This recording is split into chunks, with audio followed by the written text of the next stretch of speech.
Hello, everyone. Welcome to our webinar today. I'm just going to wait a couple more minutes to let folks log on and join the webinar. So just hang on and we'll get started in a couple minutes. Thanks for joining us.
Okay, we're going to go ahead and get started.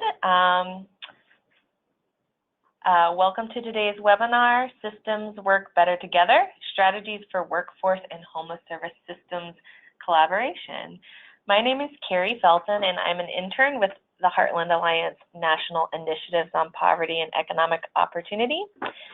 We have a ton of great information to share today about cross-systems collaboration. We have some folks here to share some real examples from their communities. So I'm going to very quickly touch on some housekeeping and introductory stuff so we can get into the meat of the webinar as quickly as possible. So quick housekeeping. Everyone on the webinar right now is muted. Everyone listening is muted. You can use the chat box on the control panel on the side. I think it says questions or chat box to ask any questions at any time, logistical questions, and also questions for our panelists. We're going to have some time at the end of the webinar for some Q&A. So at any time, if you have a question for a panelist when they're presenting, go ahead and send that via the chat box, and I'll be collecting them for the Q&A at the end. Also, the slides will be made available after the webinar and a recording. So you'll all get an email with a link to the slides and to the recording. For those of you on Twitter, we invite you to tweet along with us. The hashtag we're using, Systems Work Better Together, is on the bottom of each slide. And also, I just want to point out that the content of today's webinar is drawn from our recent publication, Systems Work Better Together, which is shared under the Handouts tab on the control panel.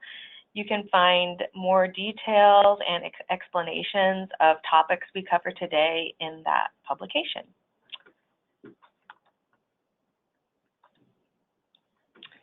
We are lucky to be able to hear from some really smart and awesome people today. Our very own Schnur, lead author on the Systems Work Better Together paper, will start us off with an overview of the paper. Then we'll get to hear some examples from communities across the country that have begun implementing strategies to bolster collaboration across the homeless service and workforce systems. But before that, I want to briefly share a little bit of background on who we are.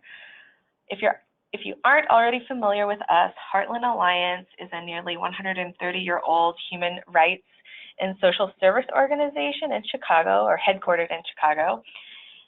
Here's a quick snapshot of our overarching values, mission, and services. And then our team is the National Initiatives on Poverty and Economic Opportunity. We are dedicated to ending chronic unemployment and poverty. We work at the intersection of research, policy, and practice to affect change that is informed by evidence and grounded in the experiences of providers and advocates. So the work, before I introduce Katie, I went ahead and advanced the slide a little too early. Just want to point out that the work that we're sharing today is part of one of our initiatives, the National Center on Employment and Homelessness, and that is where the webinar and the publication comes out of, that work of the NCEH. With that, I will turn things over to Caitlin, our Senior Policy Associate. Great, thank you so much, Carrie. You can go over to the next slide. And thanks for everyone who joined us today. So before I dig into our paper, I wanted to give a little bit of background. You can see the cover of our paper here.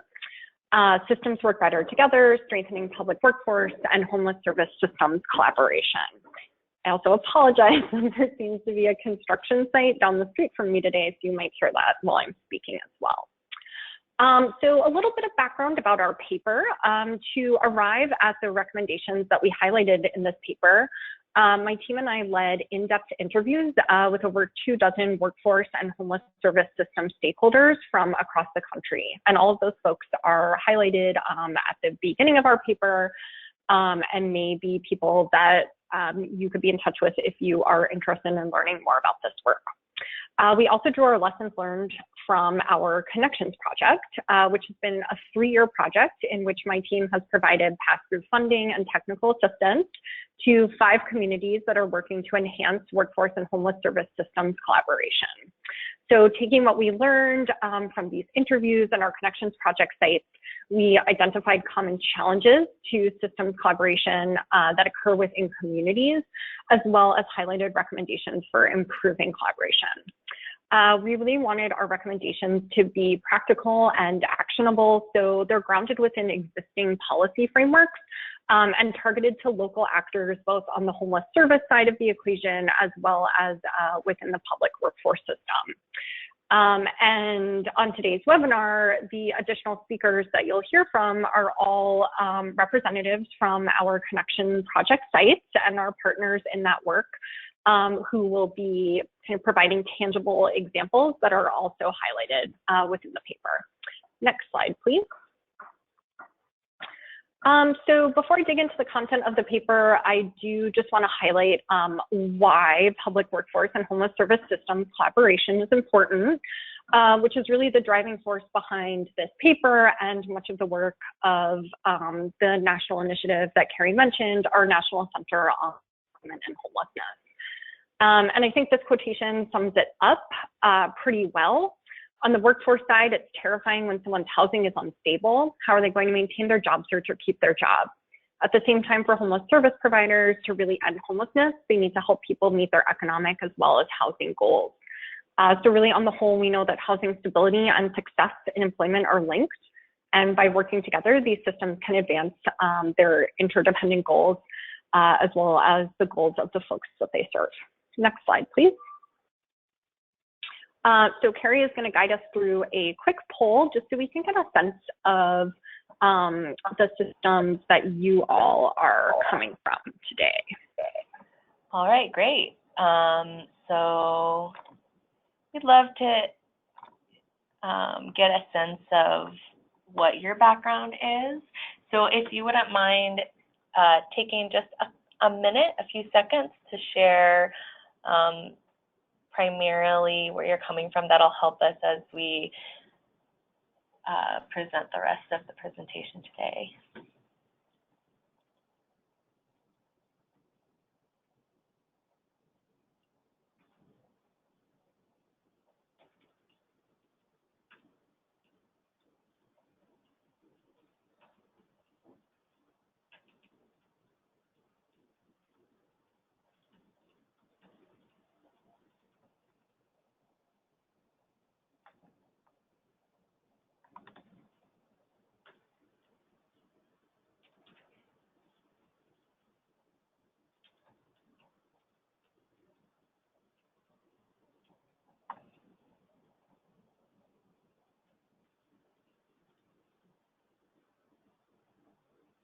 Okay, a couple more seconds if anyone hasn't voted yet. There's a few responses still coming in.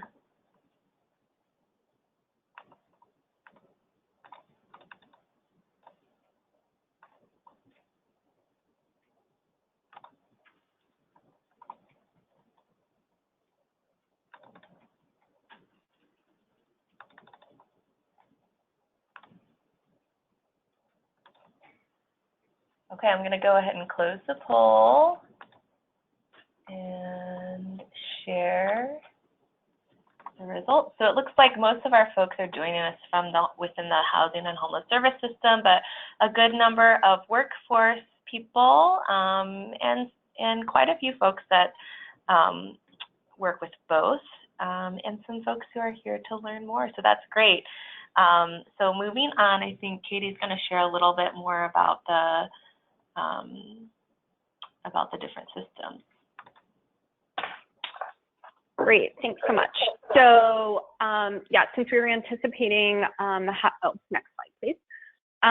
Folks from both systems, I want to give a very quick primer on both public workforce and homeless service systems. And I will say that both of these are described in greater detail in our paper.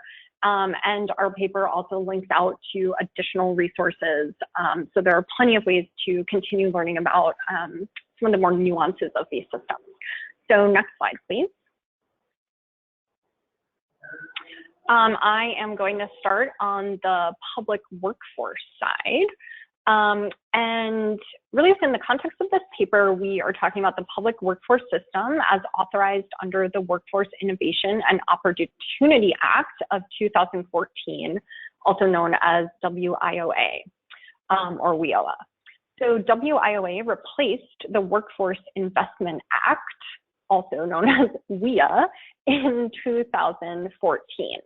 And unlike its predecessor, one of WIOA's explicit purposes is to ensure that individuals facing barriers to employment can access employment training and education supports in order to succeed in the labor market.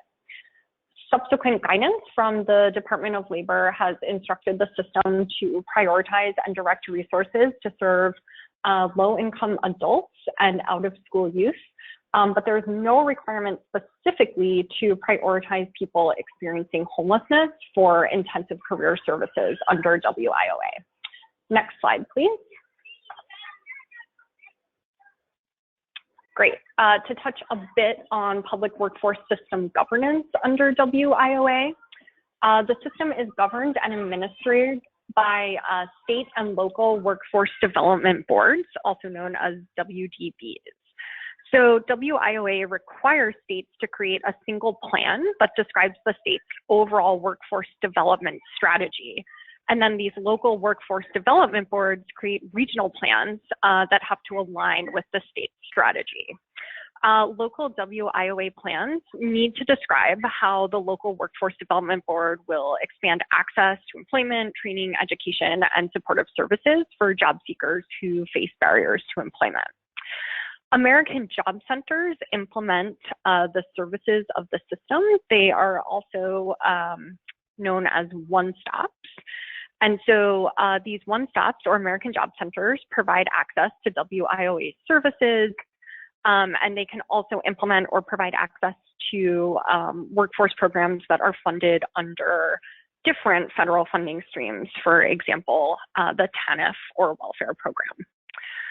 Finally, I'd add that WIOA requires that American Job Centers prioritize certain groups for more intensive career services. So again, staff need to prioritize recipients of public assistance, low-income individuals, and individuals who are basic skills deficient for more intensive individualized career services. And local workforce development boards can choose to establish other priority populations from a list that is defined within the statute, which can include homeless job seekers among many other populations listed as well. Next slide, please. Great, so to switch over to the homeless service side, the HART Act of 2009 consolidated multiple separate homeless assistance programs into a single grant program that's called the Continuum of Care, or COC program. And the purpose of the COC program is to help people experiencing homelessness and provide them with the services necessary to move into housing and toward long-term stability. The COC program really aims to promote a community-wide, coordinated, and systems-level approach to ending homelessness, rather than having communities just have sets of separate homeless service programs that aren't as well coordinated. Next slide, please. So to implement the COC program, the HART Act requires that each community establish what is known as a continuum of care, or again, a COC, and that is the community's planning body for addressing the needs of people experiencing homelessness or a housing crisis. So the COC decides the geography that it's going to cover, so its own jurisdiction. And that could be a major city, one or more counties, an entire state, a portion of a state. And COC membership is tailored to that geography. The Department of Housing and Urban Development, or HUD, does expect, however, that COC members are not only entities that would be kind of squarely in the housing or homeless service space, but want COC membership to be made up of more diverse stakeholders who have a broader role to play in ending homelessness. Including, for example, hospitals, law enforcement, and businesses. So a COC has a board, committees, and work groups that carry out its various responsibilities. And some of these responsibilities include really coordinating the response to homelessness, collecting and managing data, and submitting an application for COC program funding with HUD each year. And that funding is a competitive funding stream. Next slide, please. Great. So with that background on the system, and you can move to the next slide as well, I'd like to dig into some of the key challenges to public workforce and homeless service systems collaboration that, again, were identified through our interviews. So challenge number one is really a lack of incentives. Neither system is strongly incentivized to advance employment and economic opportunity for homeless job seekers. And we're thinking about incentives from a carrots and sticks framework. So on the quote carrot side, there are very few federal or other resources that are dedicated to meeting the employment needs and interests of people who are homeless or unstably housed. And in addition to having very limited resources for this work on what you could think of as the sticks side, there's not really a clear, consistent system of accountability that holds either of these systems or its programs kind of specifically responsible for advancing employment and economic opportunity for homeless and unstably housed job seekers. So on the workforce side, I've already noted this population does not have to be prioritized for intensive career services, and the system has no specific performance targets to meet for serving these job seekers. On the homeless service side, there is an increasing focus on measuring how well COCs, or continuums of care, connect people experiencing homelessness to income and employment. But this doesn't necessarily translate into a real incentive for local systems to infuse programming with employment services and resources. It's only one of many measures that communities have to track. And I would also add that the funding process for the COC program also does not explicitly prioritize the development of homeless services approaches that include employment and training. So really a big takeaway from our conversations is that this lack of resources and limited accountability really undermines systems collaboration efforts across the board. Next slide, please. Another significant set of challenges that emerged from our interviews is related to data collection, sharing, and integration. So in many communities, workforce and homeless service system stakeholders just don't have a full picture of the scope and scale of their shared service population, this population's employment-related needs and interests, or existing service gaps. Importantly, both of these systems are required to be collecting certain data. So WIOA, the public workforce, requires staff to record job seekers' housing status information.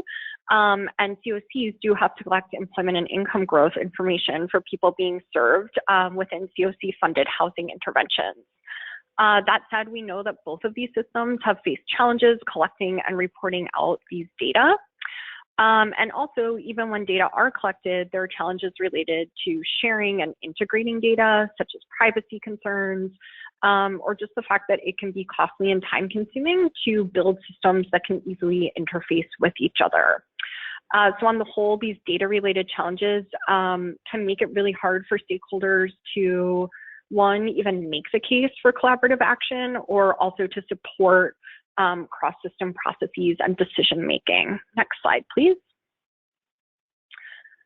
Finally, the last challenge that came up repeatedly in our interviews is related to limited buy-in among stakeholders in both systems, that they can and should work together to advance employment and economic opportunity for this population of job seekers.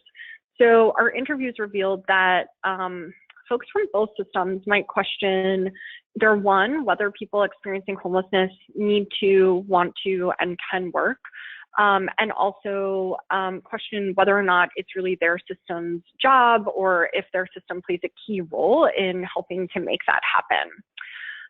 Of course, this is not true of everyone in the workforce development space or the homeless service space, including, I am guessing, many of you who have joined our webinar today. But our conversations did reveal that these sort of pervasive uncertainties can lead to a lack of overall buy-in, which can make it tough to initiate or facilitate systems collaboration work. Next slide, please. Great, and I think we had another poll that Carrie will introduce. Yes, so now that we've kind of given a very quick overview, and I know Katie was sharing high-level stuff and she was talking quickly. So again, want to point you to our paper, which goes into more detail about those challenges. But we wanted to hear from you. Are these resonating with you? What have you seen in your communities as major challenges? Please feel free to share other challenges you've seen that maybe weren't captured by what Katie shared today. And feel free to click more than one. Maybe all of them. So I'll give you guys a few seconds to share your responses.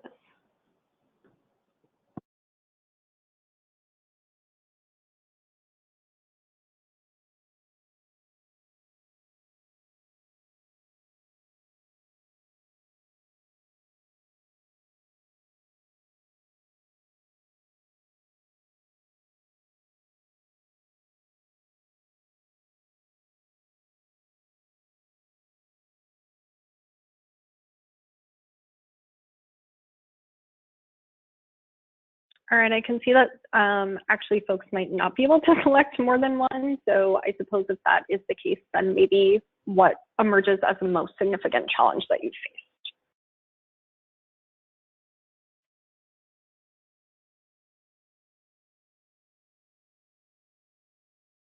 faced? Oh, I apologize for that. I was trying to let you guys choose more than one, as I assume there are probably more than one.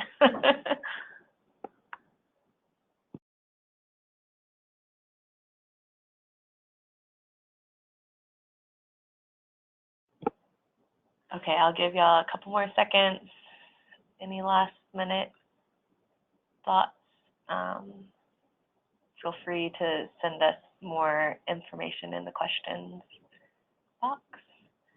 Okay, I'm going to go ahead and close the poll and share the responses. So it seems like a lot of people were resonating with the lack of data collection and limited resources.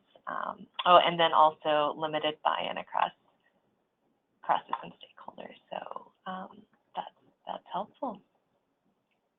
All right, Katie. Yeah, great. That is really interesting. Hopefully we can save that information somewhere moving forward. We can. Great.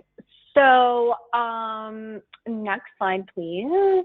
Well, we can sit here for a second. So our paper is not only about identifying challenges to systems collaboration, but we also want to share recommendations for enhancing collaboration. So next slide, please.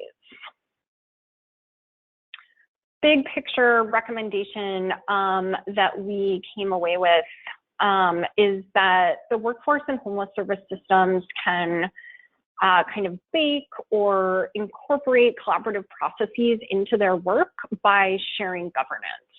And we really think that by sharing governance, it will be easier to advance the other recommendations in our paper. So on the workforce side, local workforce development boards can appoint COC leadership and community-based organizations or other COC members that offer employment services to homeless and unstably housed job seekers. And on the homeless service side, COCs can decide who's going to make up their board, committees, and work groups. So workforce system representatives can participate in COC governance as well, and it's worth asking them to do so. At this point, I'm going to turn our presentation over to Carrie Thomas of the Chicago Jobs Council, because our paper highlights Chicago's work to create an employment task force for its COC, which now also includes workforce development board stakeholders. That said, the final point I would make on shared governance is that it really is an important way to exchange knowledge across systems, build relationships, and grow accountability for shared outcomes on both sides. Carrie, take it away. Thank you, Katie. Hi, everyone. I'm really happy to be here to talk about the work we've been doing in Chicago, and I'm really appreciative of all the support that we've gotten from Heartland Alliance through the Connections Project. So the first thing I want to let everybody know about, since I'm assuming that people aren't familiar with the Chicago Jobs Council, is who we are. So we're a nonprofit organization. We're a member-based organization. Our members are direct service providers of all kinds. The thing that I like people to know is that we do public policy advocacy and we do capacity building. We are not a direct service organization. We're not working with job seekers. We are also not the public workforce system. So sometimes people think the Chicago Jobs Council is the public workforce system. Here in Chicago, the name of our public workforce system is the Chicago Cook Workforce Partnership. Okay. So in this first slide, I just want to show, I like to show this picture of two different systems that exist here in Chicago. And so even on the left-hand side, this is how we describe the workforce system. This is how the Chicago Jobs Council describes it. Because where WIOA and the one-stops are in the center, there's workforce and job seeking and supporting people's employment goals in many other parts of the system. So we think about it as a network.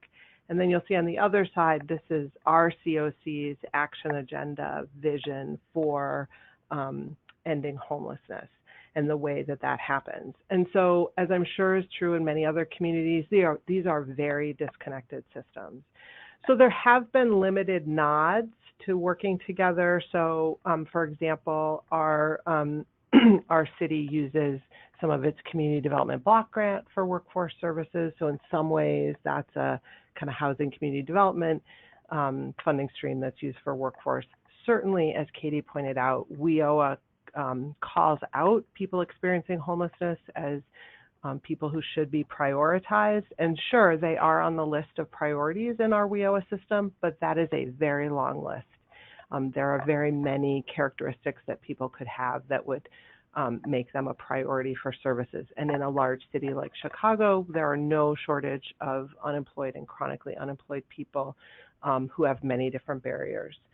So a couple of things in addition is that there is sort of connection and coordination between homeless and workforce services that happens at the service provision level, because we are lucky in Chicago to have many community-based organizations that are actually the service deliverers of our workforce services and of our housing services. And there are enough cases of organizations that, because of their mission, they are doing both, and they are trying to address both issues holistically with individuals, and they do interact with both systems and get funding for both systems. So for us, in our COC, when our providers, our workforce organizations from the ground up, really wanted a stronger role for employment in our next plan to end homelessness. So you can go to the next slide. So in, I think it was about 2013, our city was, our COC was looking to redo its plan to end homelessness. We refer to it as the Plan 2.0, and the community really wanted employment to be central to it. So this employment task force was formed. It did some asset mapping. It did an analysis of the system levers. Can you go back to the previous slide? Thanks. Vis-a-vis employment, and what we found is that the number of people leaving employment, leaving homelessness for employment had been stuck at about 9%. So that is essentially the problem that the Employment Task Force was trying to solve, is how can we move the needle on that percentage? And so through the Connections Project, we set this employment-related goal that we wanted to move the percentage of individuals who leave the COC system with increased income due to employment from 9% to 18%. So the thing I want to mention about the Employment Task Force is that it includes all of these really critical players. So it includes direct service providers who are just doing housing services, some that are doing both workforce and housing services, traditional workforce organizations, funders, and it now includes representatives from our WIOA system and from our city workforce system. So you can go to the next slide. So I wanted to say that for us, we haven't gotten to the point yet of having the head of the workforce system on the COC board. That's the goal, and that will happen. I have no question that that's going to happen. There was last year a period of time where I was actually on both the WIB and the COC board, and I also helped co-lead the Employment Task Force. But really, we were talking about building a sort of a leadership team to sort of move to sort of building the muscle within both systems to be thinking about these two things together. And that's not a small thing. So quickly, before my time is up, I just wanted to say some things where we made progress as an Employment Task Force. So we were instrumental in making sure we had employment-related questions on our coordinated entry assessment, and we do a very basic navigation for people who answer yes. Our WIOA system is well represented, not only on the Employment Task Force, but on some other work groups, and they have helped forge some data sharing. That's why I want to put data sharing there. So we're about to launch sort of a data sharing between our HMIS and our WIOA system. Our COC launched a big action agenda. Employment is one of the main areas of work, and our task force forms the leadership for that. And then we've also been instrumental in pursuing cross-training. So I know Gary's going to talk about that, but that is another area where we were very instrumental. So there's a lot I could talk about in each of these, but I know my time is limited right now. I'm looking forward to questions at the end. Thank you.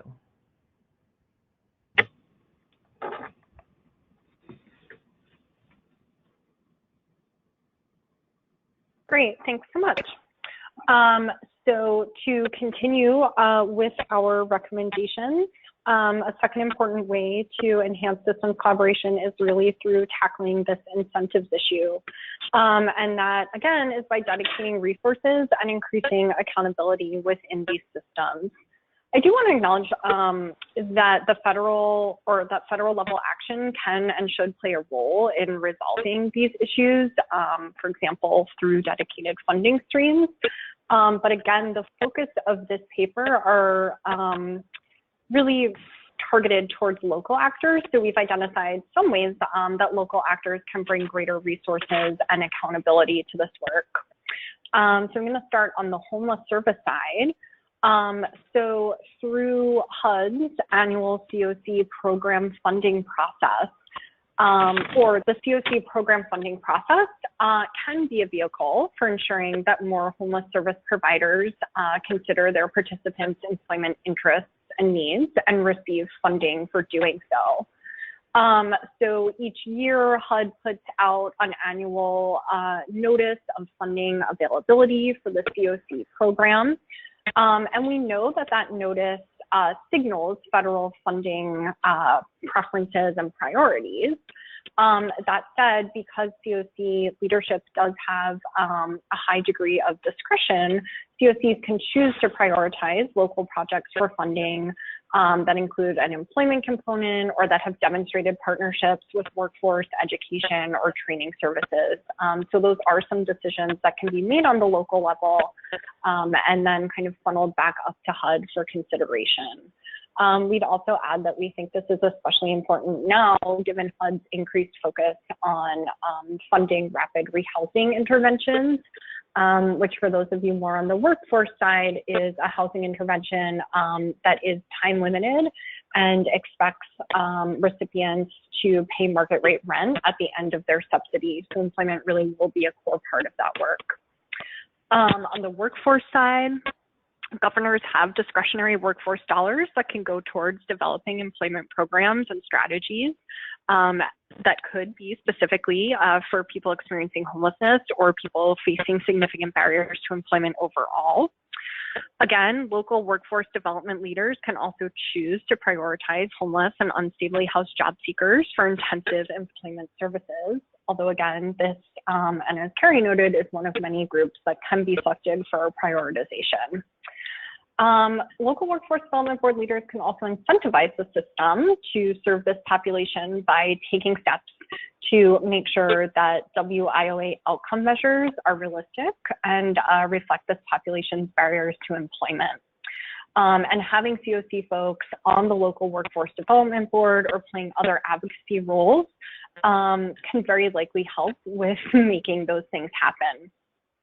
So to that end, I want to turn our presentation over to Heidi Schmidt of Hennepin County Housing Stability, who's going to talk about the work that she and others in the homeless service system have done to help the local workforce development board develop performance targets for youth facing barriers to employment, including homelessness. So Heidi, take it away. Thanks, Katie.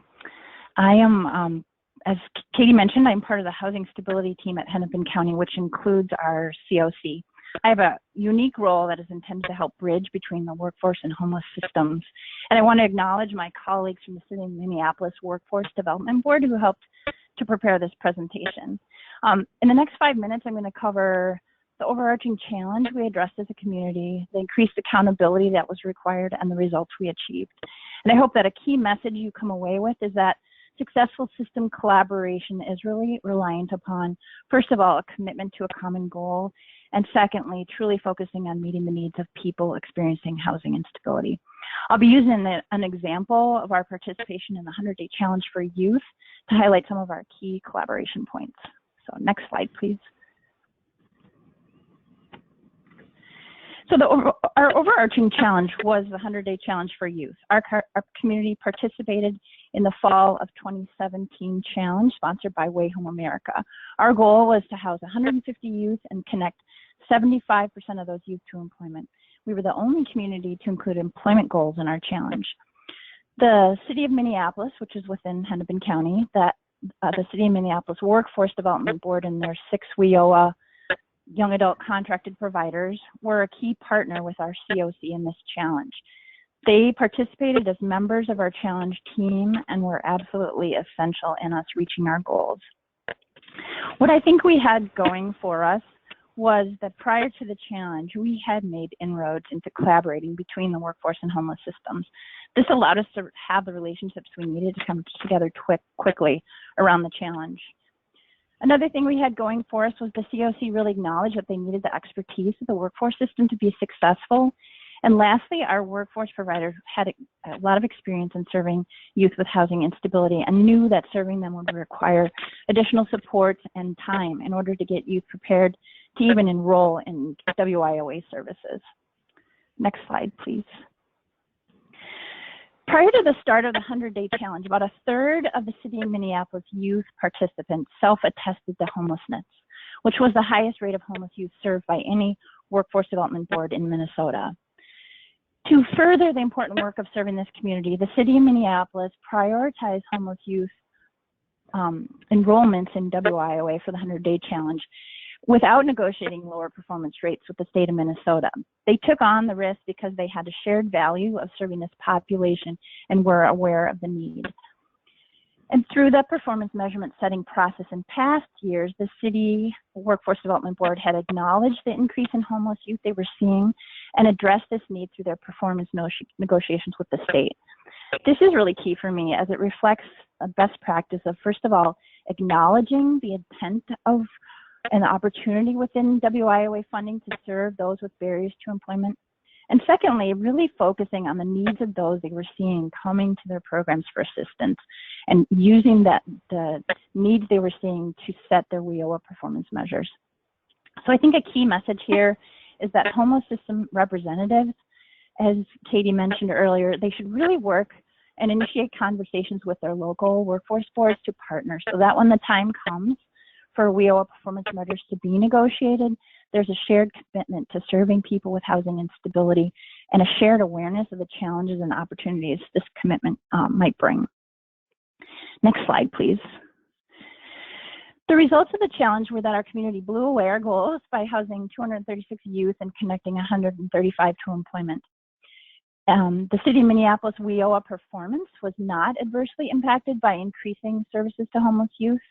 A key message here is that with the transition to WIOA, performance targets are being monitored by the Department of Labor, but no sanctions will be in effect until 2020.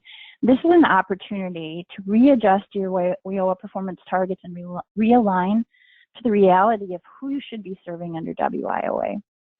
For additional support in this area, I really encourage workforce boards to conduct data modeling, which I know I'm aware of CLASP has developed a system that allows workforce boards to plug in their system information and model the impact of changing the population they serve. And this can really help allay fears of any decreased performance because of serving a more difficult population potentially. So hopefully the small example of system collaboration will help your community consider ways in which your systems can work better for people in our community with housing instability. Thanks. Great, thank you so much.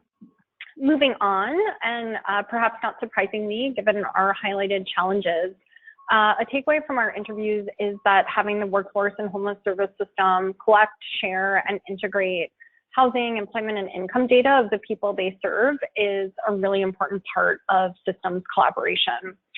I already mentioned, and again, some of these challenges are highlighted in a bit greater detail in our paper, but that both systems have faced challenges to collecting and reporting out required data. So one of the recommendations we make in our paper is the importance of having these systems devote resources to technical assistance that's aimed at, one, building out the capacity of data management systems to effectively collect and record and be able to report out these data, and also about equipping frontline staff to gather information consistently.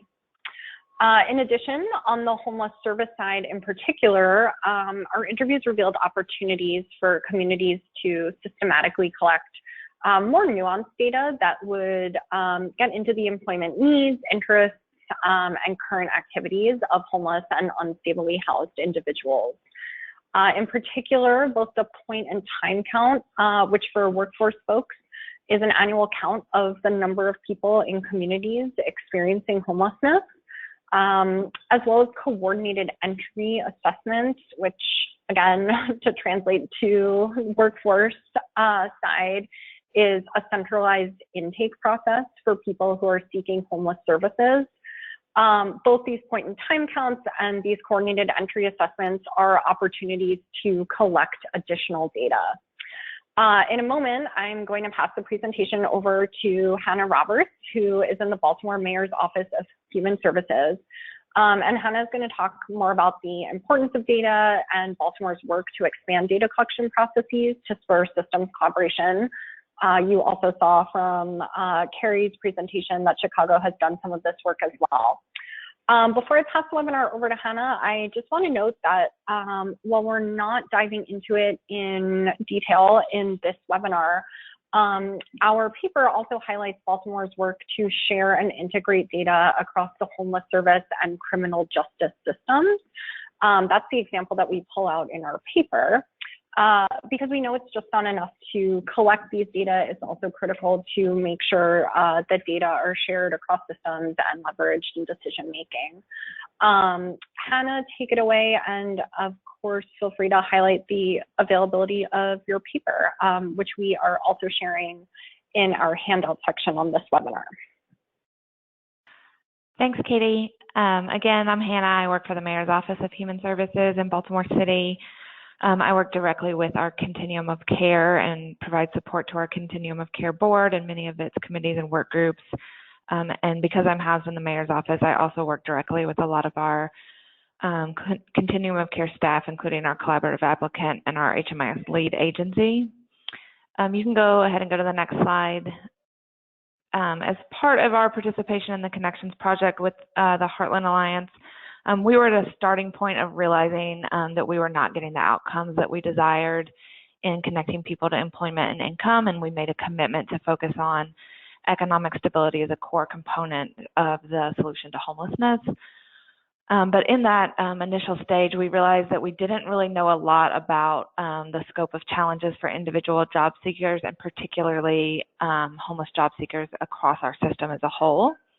So I'll briefly run through a few of those challenges. One was we did an initial scan with some of our workforce providers and realized that we weren't effectively, or especially not uniformly, capturing data that accurately captured the housing stability or instability of people accessing services through the workforce system.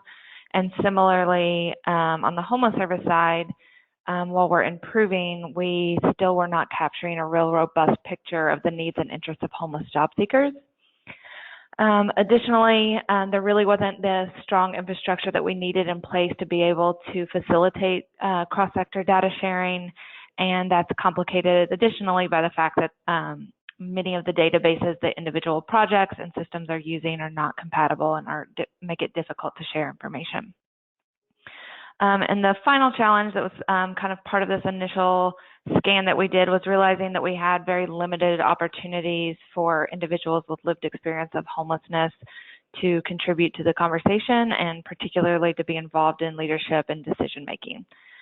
So I'm going to focus today, if you go ahead and next slide. I'm going to focus today on one particular area of our efforts to improve data analysis, but we used a multi-pronged approach to doing this. The first was improving metrics, particularly as a starting point in our homeless service system, to make sure that we understood employment needs. But we also did a number of projects, including the example that Caitlin mentioned with the criminal justice system and integrating data and matching across systems to understand overlapping barriers. And the final piece of that was introducing new data collection methods, including some focus groups and surveys to hear directly from providers and clients about the challenges that homeless job seekers are facing. So I've included two examples here. One is our 2017 PIT count, in particular our unsheltered survey, when we embedded questions related to employment. Prior to this, we really had no way of understanding at a system level what the employment interests of individuals were beyond a project level, and particularly housing projects. So as you can see here, over 2/3 of people experiencing unsheltered homelessness that were surveyed during the PIT count expressed interest in employment. And And the second example that we have here is from our coordinated access assessment. So we relaunched our coordinated access assessment in November of last year. I worked closely with our Continuum of Care and several committees to incorporate a number of questions related to employment, income, and education. You don't see it here, but similar to the PIT count, we found that over half of people expressed interest in a job at the point that they filled out the assessment. And as you can see here, we found that only 8% of people had never worked and 13% of people were actively employed at the time that they filled out this assessment. So we also asked additional questions that you don't see here, but I could share around income level, educational status, and employment interests and needs. Last slide. So why was this important for us, and what have we been able to do since changing the way that we're collecting information within our homeless service system? First and foremost, it's allowed us to combat some of the myths that you've heard from others around what it means to experience homelessness. It's important to us to destigmatize homelessness in our community and show that people can work, and many, in fact, are working, and almost everyone has worked in their lifetime, and that most people are interested in working. It's also informed our program and system planning. Now that we have this information coming in through coordinated access, we're able to tell more about, at the point that people are experiencing a housing crisis, what are their employment and income interests and needs. And we can disaggregate that based on different project types so that we understand the differences between people that are being referred into permanent supportive housing and rapid rehousing and other interventions.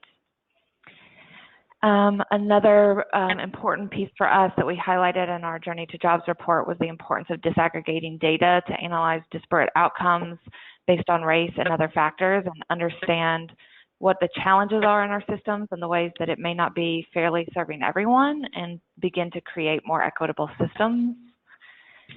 And we also built in a number of strategies to help build out opportunities for consumer voice and spaces at leadership tables and in decision making. And we now have an active consumer advisory work group that informs the work of the mayor's office and our Continuum of Care. It meets weekly, and we've started to build in additional mechanisms in each of our committees and work groups. And then the last couple of examples of how we're using this type of data analysis as we build in new metrics and ways of collecting data. It can inform our policy advocacy. The criminal justice data that we collected showed us that people are over involved in the criminal justice system. And so we're looking at ways that we can advocate for expansion of access to legal services and to expungements. And finally, it's driving our understanding of the training and capacity needs of our Continuum of Care. So now that we can demonstrate the degree to which people are interested in employment, we're able to use that information to change the ways that we design services and the ways that we support providers to provide the services that people are asking for. And that's it. I'm happy to answer questions when we get to that point.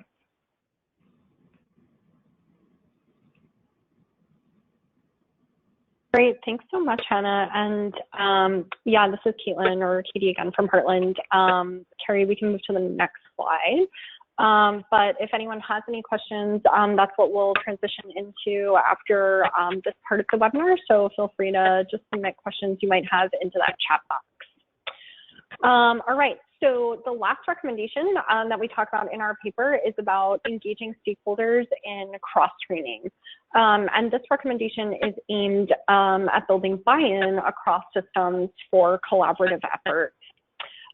We have seen cross-training as an important way to help staff and leadership in both systems see the value of employment in preventing and ending homelessness, as well as to understand the role that they and their system can play in helping to make that happen.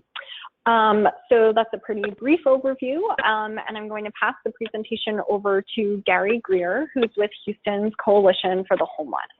And as highlighted in our paper, Gary is going to talk about Houston's work to bring an intensive cross-training series to the city's homeless service and workforce development stakeholders that was aimed at really spurring and enhancing collaborative work between these two systems. Take it away. Thank you, Katie. And I also want to thank Carrie and, of course, Hannah, Heidi, and Carrie for sharing their observations. We had many same observations. So first, I'd like to explain who I am and what my role is, and then our overarching goal. I'm Gary Grier with the Coalition for the Homeless. We're the lead agency in the Continuum of Care, and my work as a senior project manager is really integrating systems. So our overarching goal was to integrate with the public workforce system and maximize mainstream resources. We certainly identified that cross-training and having confidence in the system, in the delivery, the service delivery, was very important both for our partners who were providing housing for families and persons experiencing homelessness, but also from the workforce side.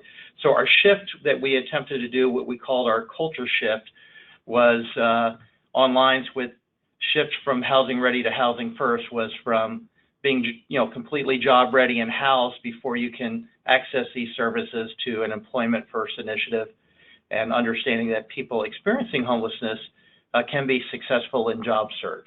Next slide, please. So we launched what we call our Income Now initiative, which coordinates access to income at the time of the initial coordinated assessment for housing. So it's for housing and coordinated assessment.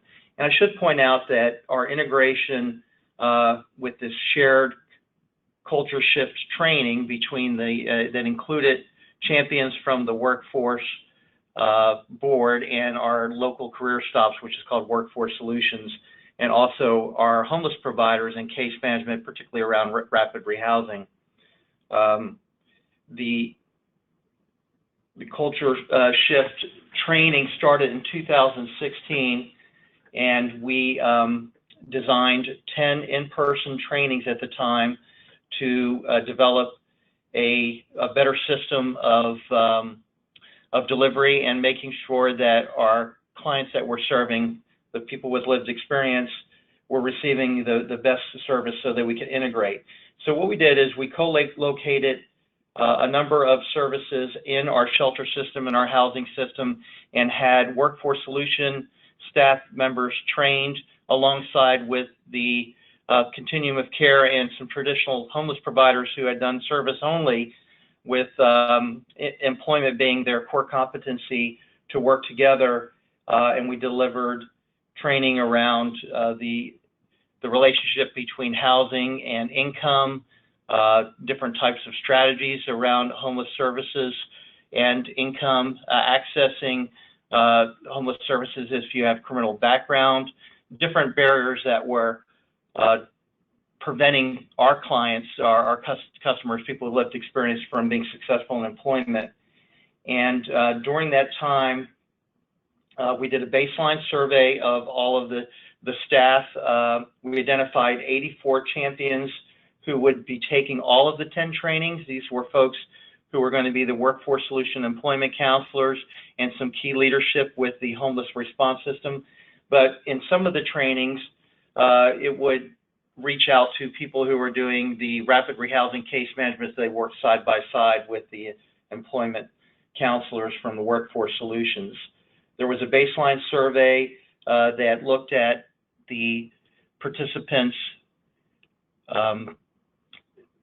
identifying what their attitudes were towards the success that people experiencing homelessness would have in the public workforce system. And during the training, we found particularly two things I'd like to note. 10% of the participants increased in their agreement with persons experiencing homeless could be successful in employment, and 19% shift that participants felt equipped with strategies to help homeless individuals work on employment goals. This was in partnership with Heartland Alliance and the National Initiatives and the Social Impact Research Center, who performed the surveys at the time, a baseline survey, and at different intervals during the delivery. So the next step was to make sure that this culture shift that we started in the one-year person-to-person training to really launch this Income Now initiative would have sustainability. Next slide, please. So in our journey to increasing the sustainability of the Income Now program, we designed an e-learning case management certification that the COC requires for all of our case managers and our partner providers, particularly around rapid rehousing and housing provision, that includes an Income Now module. The public workforce system created an online training module that every Workforce Solutions staff person takes at the time of their orientation, and it's an annual education piece. So they take it each year to make sure, and we're always looking at how we can improve that training. So from year to year, each staff member retakes the training, and I'll show you a link that has it to that training on the next slide. There is quarterly data review. As I mentioned, we have coordinated access to income, so the referrals go directly to Workforce Solutions. They match in their data system, and we are seeing what is the ease of access for our participants in the homeless response system, if indeed they're connecting with the services, what their employment outcomes are. So much like our Connection Projects colleagues, we're measuring the success of the system and if folks are actually connecting with jobs and services. So we have a quarterly data review. There's ongoing team huddles at the career offices, meaning that the employment counselors, but also the greeters, other staff that they have in their org chart for the Workforce Solutions, is inviting and welcoming and identify folks who have experienced homelessness, that they do receive this preference and they do understand the full slate of services that are available to them. Then another really, I think, important part of our model was to create a position called the Employment Navigator, which is a public workforce system employee. There's a lead navigator and there are 2 additional navigators, and they work with our area. Our region's pretty immense, so we have 16 career offices, and we also have 4 satellite offices, as I mentioned earlier, that are embedded in our homeless response mass shelters. So between those 20 offices, there are 3 navigators who will go to each of the career offices on scheduled visits, do huddles, check in and see how the system working, if they're meeting barriers that they aren't fully equipped to attend to from persons experiencing homelessness. And our COC and our project management team from the coalition provides the navigation on our end. So it's navigation a 2-way street, both at the career office, but back to the homeless response system. This is targeted towards the employees who are delivering the system. For our consumers, we have a consumer input form, and we do annual focus groups on the access to services, what's working, what's not working, and we have the ability to fine-tune that on our quarterly data review. Next slide, please. So I did want to point out that our current Workforce Board Director is also the chairman of our COC Steering Committee, our board that governs the COC Steering Committee. And so we have that kind of political will to really have a sustainability with the integration with the public workforce system. What that means is that when a staff member is hired at the workforce, they have an initial academy, a 2-week training period, where they receive a module and they must complete the connecting the dots. So there on this slide, if this is made available to the public, you should be able to hit that highlighted section and actually access our overview and our study guide around serving folks who are experiencing homeless through Income Now. Then the next hyperlink here is to the policy and desk guide that the Workforce Solutions, our workforce board, has created for its staff members to give them some guidance on a daily basis, how to connect with the shelter system, how to connect with the COC, and some very clear policy principles about delivering service, what's eligible for the clients, and some of the services that we have marshaled into to help this priority population. The next thing I want to share is that our COC system has a referral system that goes direct from the time the client is assessed. An email is generated to a career office or to a designated staff person who has accountability, who will be the employment counselor or the point person for the delivery of service that the client will engage with. So sometimes at the satellite, the person could be assessed for housing while they're in shelter and awaiting their housing, and be connected with an employment counselor who has that satellite career office right there co-located in real time. So they'll start on their income plan right away. And then, of course, we discussed a little bit about the system navigation. We have a commitment to continuous quality improvement. So on the quarterly data reviews and with the input from the consumer input forums, we're able to look at data, look at barriers that may come up, or if the message is lost, if the folks aren't receiving the training in the way that it is intended to be, that we can maintain that culture shift in sustainability, that it wasn't just a one and done in the initial 10 face-to-face presentations we did in the initial year startup. So I'd be very happy to answer any questions if you'll switch to the next slide. We're looking forward to our continued partnership with the workforce, and I would now turn it back to our narrator. Thanks, Gary. So we are at the end of that section, and we're going to move on quickly to our Q&A portion. We have a few questions coming in. We have time for a few, so a few more if people listening have thought of some questions. The first question is really, I think a number of our panelists could answer. It's about collecting data across systems and privacy issues. So has anyone been successful in sharing client information between the homeless and the public workforce system to identify numbers and types of individuals using both systems? How did you get around privacy issues? I'm not sure who wants to answer that one. This is Gary from Houston. What we do is we have our data match with the TWIST system, the public workforce system, but it's de-identified. So I don't get client level data, but I get the aggregate data for all of our clients that we refer to services for the workforce solution, which is it's currently is over 3,000 clients. And each quarter we get the public wage information that the workforce solution receives. Plus now we're diving a little deeper into our data so we can see what kind of services they receive. Like, for instance, if they have received work-based learning, if they've received childcare, other work supports that are provided by the workforce solutions offices. So we don't receive the actual, I can't get the actual data per client, it's de-identified. I get the aggregate data. For the individual clients, we have the navigation system, and we can work through any of their concerns.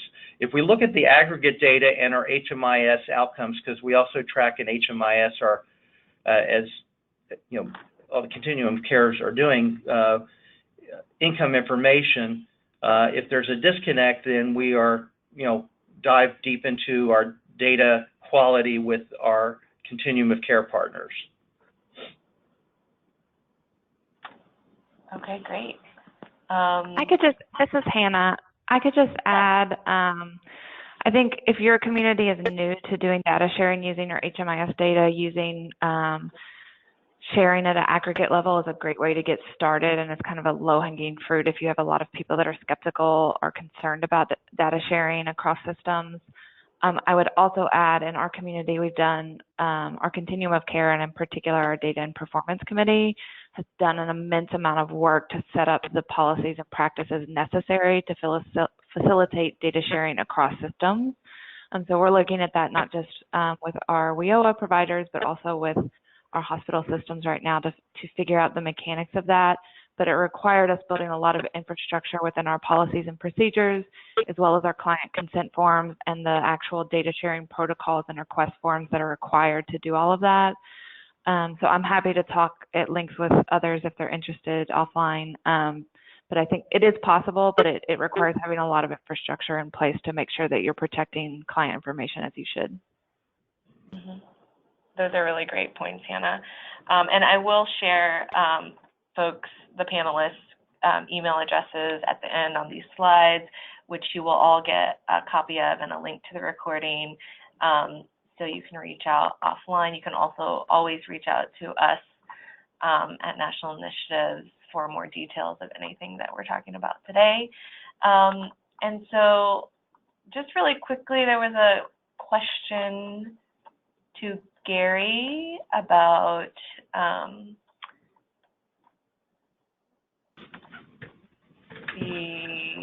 sorry, I'm getting to the question. About the issuance 17-09 policy. Is that a Houston policy or a Texas policy? How might we access that? It's a public, that's a great question. It is our local workforce board policy, and which covers 13 counties. So our continuum of care is 3 counties. It's Houston, Harris County, Montgomery County, and Fort Bend County, Texas. So our workforce board, our local workforce board, has issued that policy, and they're in process of revising it as we speak, because we have spent the time to do our continuous quality review during data. So it's going to be enhanced. For instance, we're able to make some inferences about access to the different supportive services that we're onboarding, and we're creating some new supportive services. The workforce is carving that out.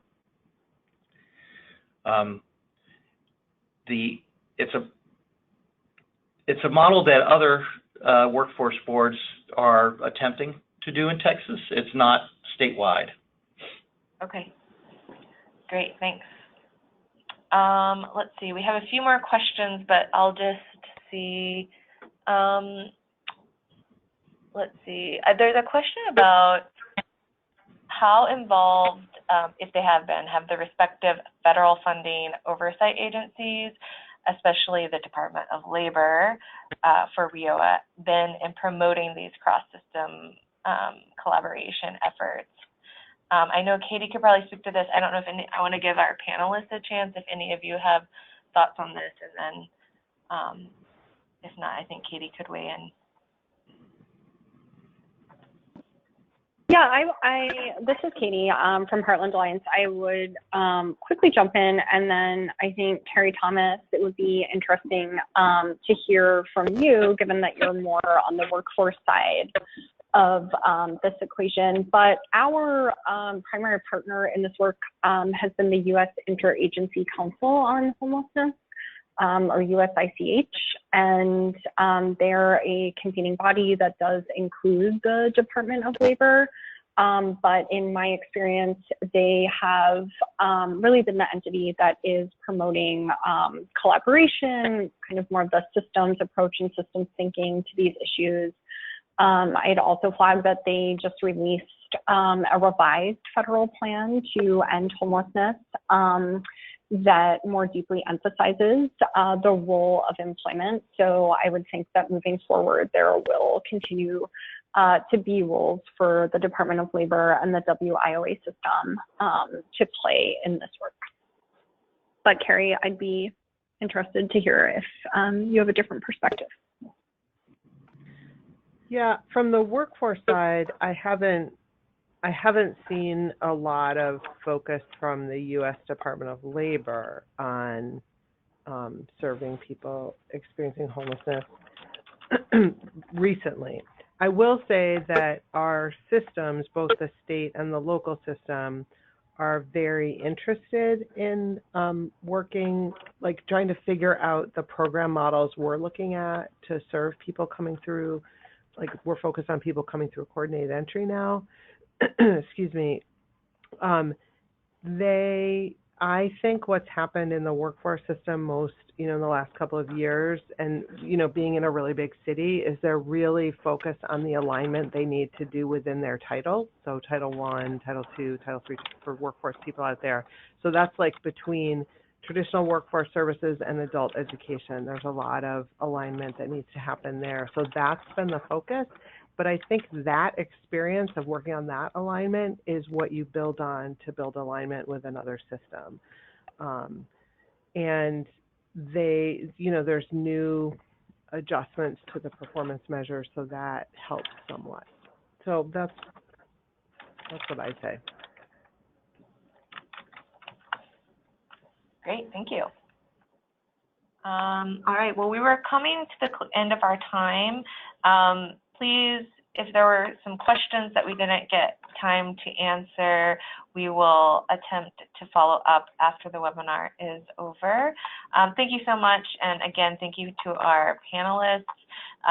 Reminders, you will receive an email after this with a link to the recording and all of the PowerPoints.